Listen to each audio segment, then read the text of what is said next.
Eliza felt the sun caress her hair, turning the silver strands into gold. She smiled as she hung the silk lanterns on the porch, their soft light reflecting the warmth in Michael's eyes. He wrapped his arms around her waist and kissed her neck. "You look beautiful, my love," he whispered. She turned and hugged him. "So do you, my darling." They kissed, their lips speaking the language of their hearts. Their vow renewal was a week away, a celebration of their triumph over a storm that almost tore them apart. A storm of lies, betrayal, and pain. A storm they weathered together, with courage, forgiveness, and love.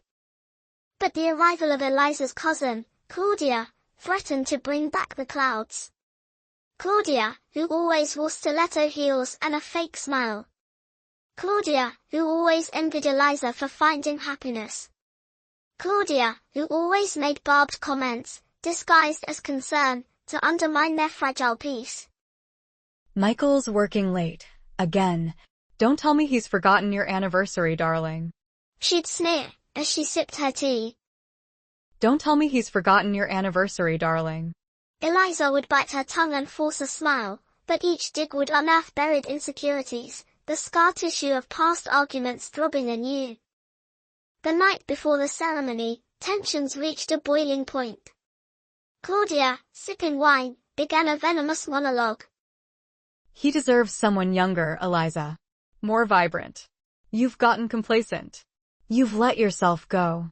You don't excite him anymore. He's probably seeing someone else. Someone like me." Eliza felt tears sting her eyes, and doubt, a serpent, coiled in her chest.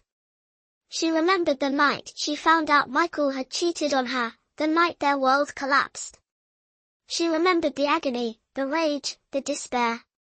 She remembered the long months of therapy, of soul-searching, of healing. She remembered the moment they decided to give each other another chance, to rebuild their trust, to renew their love. She wanted to believe they had made it, that they had overcome the storm. But Claudia's words, like poison, seeped into her wounds, reopening them. She wanted to scream, to cry, to run away. She wanted to tell Claudia to leave, to mind her own business, to shut up. But before she could say anything, Michael walked in. He saw the storm brewing in Eliza's eyes, the malice in Claudia's smirk. He knew what had happened, what had been said. He dismissed Claudia with a polite coldness. "Thank you for your visit, Claudia. But I think it's time for you to go.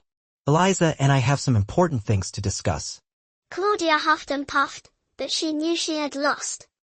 She grabbed her purse and coat and left, slamming the door behind her.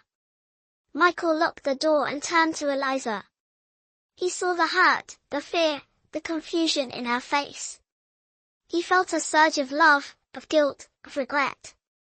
He walked to her and gathered her in his arms. "Her words are poison, sweetheart, don't let them touch you. She doesn't know anything about us, about our love, about our journey. She's just jealous, bitter, lonely.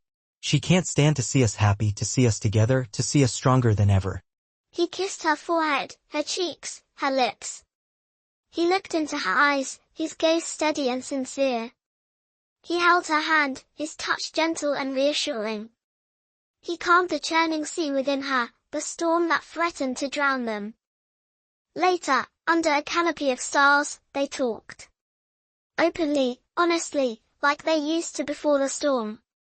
They acknowledged the hurt, the anxieties, but also reaffirmed their love, the foundation that withstood every tremor.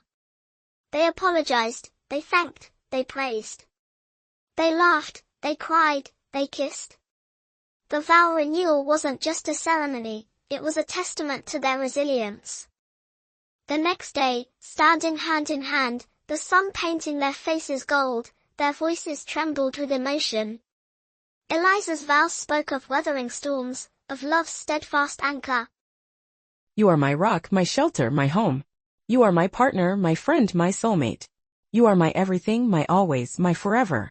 Michael's vows resonated with the strength they found in each other, a love deepened by scars. "You are my light, my fire, my hope.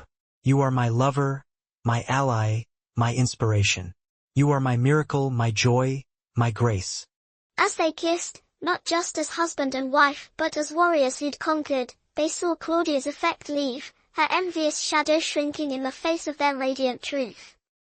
The love they fought for, the love they renewed, shone brighter than any darkness. They knew, with absolute certainty, that their storms might return, but they would weather them together, forever anchored in the love that burned brighter than any fire.